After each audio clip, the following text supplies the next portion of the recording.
All this to ostensibly go after drug boats and fight narco-terrorism.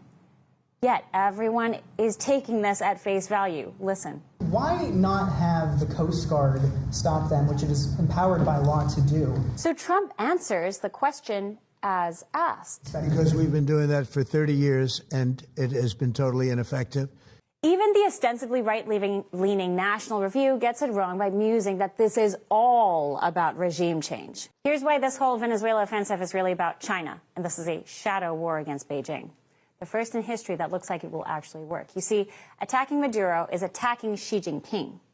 To think that Maduro is some independent agent is naive and foolish.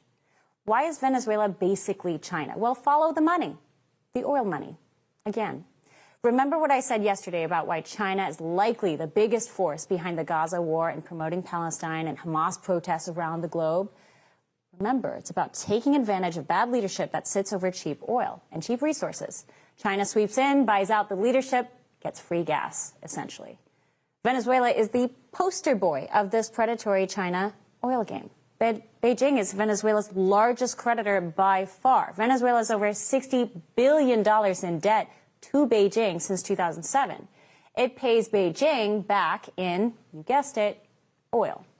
Venezuela is economically paralyzed by sanctions. The only country supporting Venezuela meaningfully is Beijing because they're the primary buyers.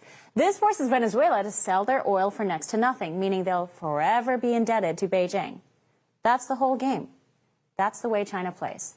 In May 2025, at the China-CELAC Forum, Beijing gave Venezuela an additional $1 billion in new oil investments, solidifying Venezuela's position as the front lines of the U.S.-China shadow war.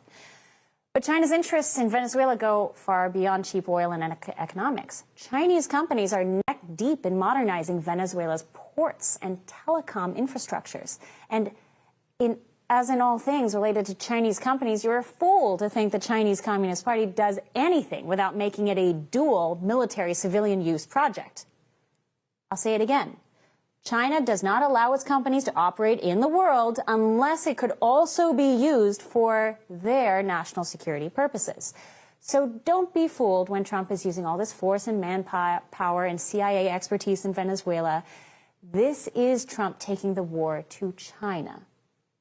He's doing what no other president before him was even remotely capable of accomplishing. Trump is declaring war on China's most valuable assets: Iran, Venezuela, Gaza. What do these tin pot dictatorships have in common? They'd be nothing without the Chinese Communist Party. And China would be nothing in the geopolitical stage without them. And now Trump is taking them. Iran, Gaza, and now Venezuela. 3 strikes, and you're out, Xi.